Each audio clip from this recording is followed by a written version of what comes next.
Hello and welcome to Team Fortress TV. This is Admirable. Got my boy Twiggy here, the mastermind, and DavidTheWin on camera. We're here for some unrestricted show matches. We're calling it Valve's game, although not officially endorsed by Valve, but it is the way TF2 is supposed to be played right now. We've got a lot of 12 Prem players, or soon-to-be Prem players, from Europe. We're going to be playing with two teams that have already been picked. We'll talk about that shortly. But it's going to be a complete unrestricted game in terms of unlocks, so anything that is game. But just to keep it somewhat familiar, we're going to stay with current European class limits, which is, your one medic, one demo, two soldiers, two scouts, two spies are allowed. Everything else is restricted to one. Yes, they are. So tell me, Twiggy, how did this all come about? What the hell are we doing here? Hello, I have actually no more idea than you, but we figured out it would be a fun way to spend December since the regular seasons are finished. And also this lines up well with some players retiring, especially in the North American scene. You may have heard of classic mix-ups disband, or Lang retirement from TF2, saying that TF2 didn't grow up to what it was expected. Yeah, a lot of crybabies. Not cry river yet, because we did this because we wanted to experiment really what the game would look like without the restrictions, as this has never been fully done before. What I mean is that we did on the Euro scene, correct me if I'm wrong, but some unlocks cup, like Vaccinator cups or maybe quick fix cups. But we never tried to allow everything. Yeah? Oh, it's just my mumble. Can't okay. But I was saying that we never tried to allow everything to allow the players to counter a broken item with another broken item. So yeah, we're here to see that tonight. I'm pretty hyped as well. Yeah, it's weird. I think there is actually, even when you have all these supposedly broken unlocks, there's always something you can do to counter it if you have all the unlocks available to you. I mean, I've just pasted this Season 20 preview whitelist into the chat. There's a few new things being added there. The ETF tailor's thinking of adding. That's on whitelist.tv. I'll paste it again, actually. But we'll go through all these unlocks real quick. The game isn't going to start for another 10 minutes or so. But also check out etftail.org, because they're working in conjunction with tf2pickup.net to test out a lot of these new unlocks they've decided to add. I could talk at length about etftail's unlock policy, but they have decided to add a few more, and they're actually interesting this time. They've added the shortstop, the direct hit, the cow mangler, the Liberty launcher, the scorch shot, the detonator, the Scottish resistance, the frontier justice, and the ambassador. But there's no buffalo stick. No, no more Buffalo State Gate like last season. Yeah. But in this game, guys, we're going to be allowing all the unlocks. So just going to start. I'm going to go class by class here. I'm looking at this whitelist.tf page, and straight up, it's Scout. Babyface Blaster, man. What do you think about it, Twiggy? I think it's quite a good item. When it was released, it was pretty shit, but then Valve considerably buffed it, so that it went actually from a shit item to a completely broken one. So I think that can be used, and this is really viable to use instead of the scattergun. So for those who don't know what the Babyface Blaster does, you have a slower running speed by default, I guess, and then when you hit people, you charge a bar, and when the bar fills, you gain movement speed up to something like 180%, or also you go really fast. Yeah, you become incredibly fast. But when you jump, you lose some percentage of this speed buff. Previously, when you jumped, you lost every speed buff you had, but now I guess you lose 30% or so. So this can be used, and this can be used effectively to jump against soldiers now. So this is a very good item. I think it's the best scattergun around, in fact. Yeah, it's actually banned in Highlander, and I mean, if you can get that sort of strafe speed increased. It's very powerful against Yeah. projectile classes because there's a much bigger range of movement. But I don't think we can talk at length about every unlock, but I'm gonna keep going anyway. I think that one is actually, if you use that in conjunction with the criticola, it actually works out well because it gives you a little speed boost. So that counters the fact that you're slow initially, and critical hits or mini crits don't have fall off damage, so you can get a little more damage at range. So you can build your speed really quickly. Yeah, They did make it a lot stronger whenever they removed that sort of jump debuff thing, but you actually charge it very fast. Like you just need to do like 150 damage or so to have the full speed buff. so we've also got the backscatter in there, which is one that I have not actually played with. It's a pretty recent addition, but it's that backstab type scatter gun. I'm not sure how much that's going to be used. Have you any experience with that, Twiggy? No, not at all, because I don't have the item. I didn't craft it yet. But Right, what I'm worried about this item is like the accuracy nerf. You know, like even stock weapons in TF2 have random spread. So if you had even more random spread, why would someone use it? Like, True. especially if you have so many better options around, like Force Nature, Shortstop, and Soda Popper. Yeah, like at this rate, we're only going to be talking about the fucking scout unlocks. We need to be faster here. The soda popper, yeah, I think that's viable. But You've most got that rage rate in the builds. noticeable unlocks to me for scouts are like Babyface Blaster, as you said, and more importantly in secondaries and melee weapons, like using the Criticola. But the Mad Milk is really important, I think, if you can use it, because like you just milk the enemy heavy, an enemy soldier also, and all your team can heal up while focus firing. So this could be quite huge if used correctly.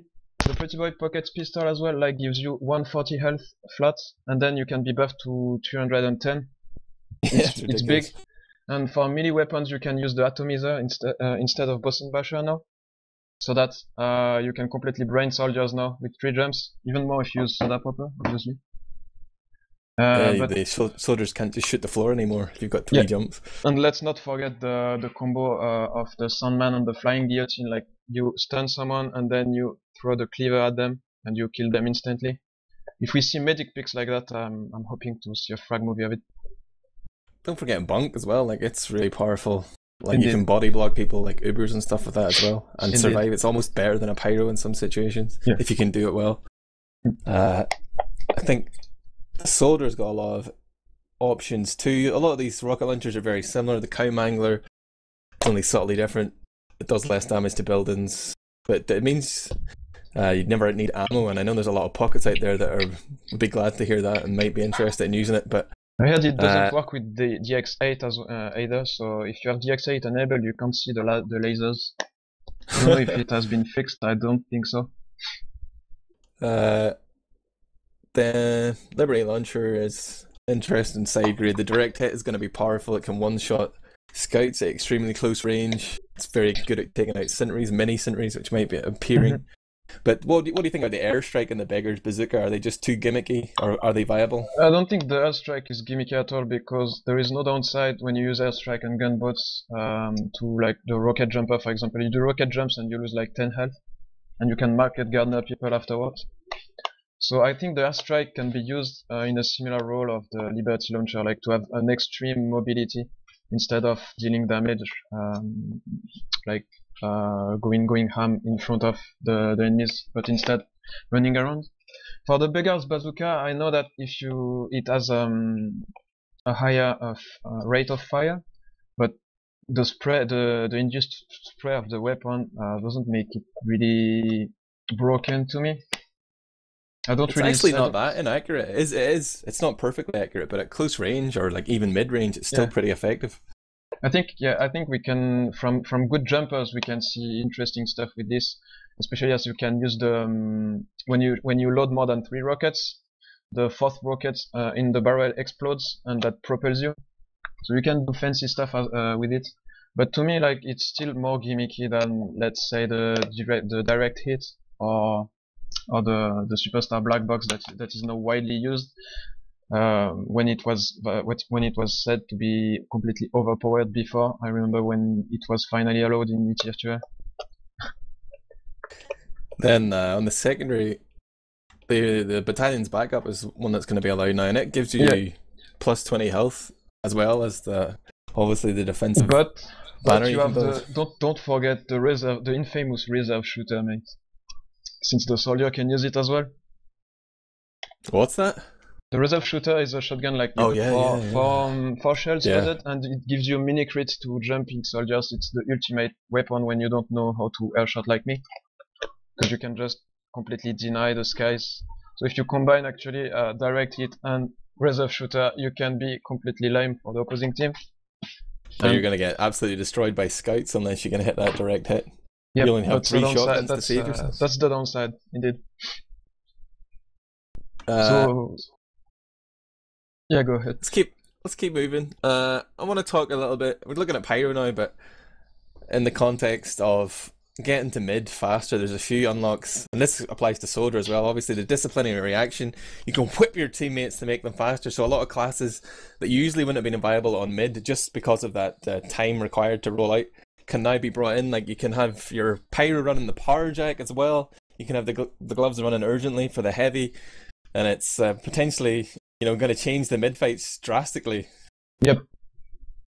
As you can bring like the less mobile class like snipers, the timing are completely different. Let's say for example we play on process and you hit your sniper and it comes to the choke sightline like 5 or 10 seconds before the actual timing. It can completely change the way you approach the mid fight, because you don't want to be hit by the sniper bullet, for example.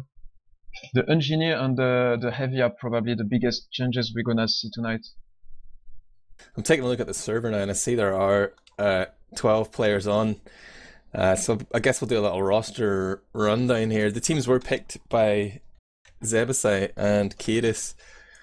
They're the 2 captains tonight, 2 of the best players in Europe at the minute. And Kadis has decided to name his team the 1983 Beluga Whales. It's going to be Bull on Medic, Kadis on Demo, Captain on Pocket, maybe Heavy I've heard, D-Gun on Roamer, Sam and Nuki on Scouts. Then Zebasai's team, he didn't name it himself, but Kadis picked the name for him. It's going to be the 23,000 Dorsal Fins. And that's going to be Avokia on Medic, Huhi on Demo, Amps on Pocket, Zappis on Roamer, Flippy on Scout, and Zebo playing Scout, of course. Those are the 2 sort of, it's not exactly a mixed team, it's one step up from a double mix I suppose, but these are all Prem players or players that are going to be in Prem next season. And I just want to say real quick, there's sort of there's been a competition put together by Buttnose.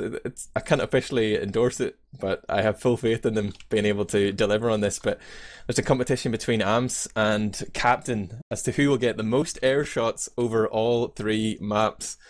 And each of them are going to put up a hat. I don't even know what the hats are going to be.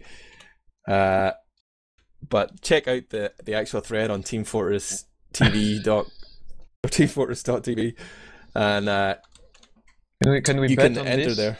Yeah, you just have to predict the total number of air shots made by the winning player across all 3 maps. And the winning player is the guy who gets the most air shots. I think that's the gist of it. So do you have a number to quote just right now? Like, Jesus. do you predict Like if they're anything? running the direct hit and they're only going for air shots, you could be looking 20 air shots a map. 60, that would be adventurous. But I don't know, man. 60 for Admirable, okay. I think they will do a bit less, but let's see. I will give you a hat if I lose. Kadis, I had told these guys that they could do a heavy fist fight to decide, but I think Kadis has said that they are happy to do it without. So it could be going underway quickly. Tell me some more about the unlocks as I figure out. Yeah, so we stopped at Pyro because we were very slow to talk. For the moment, it will be really short. Like the stock demo is still the most powerful loadout. Like you have stickies, period. But for heavy and engineer, now you mentioned the glove of running urgently. That changes completely the dynamic of maps, because the biggest downside of heavy was his mobility, but now this is over. You can use the sandwich, of course, to keep your med alive, but the engineer can be a complete nightmare. If you run the pumps on, the short circuit, and the gunslinger, you can completely destroy soldiers and demo men and scouts as well with the mini sentry. So this can be really it's almost a troll loadout, even Don't say how that, man. strong it is. But I guess I hope we're gonna see this because it's really lame, and it can induce a lot of rage to soldiers trying to bomb and shooting rockets and finding out that rockets deal no damage because they are destroyed by the short circuit without effort. So I'm a big fan of this loadout actually, as engineer. It totally messes things up there. Like, imagine you have a crits push coming in, you're going to be using your demo or your soldier, your pocket, like, and it's just instantly nullified by this guy holding down his mouse button. But what's most interesting about this is like everyone says that demo man is balanced, that's a thing, but like we come out of 7 years of a demo centric 6v6. Like the demo man is playing as the carry of the team. He's supposed to be protected so that he can deal his splash damage. But no, allowing the short circuit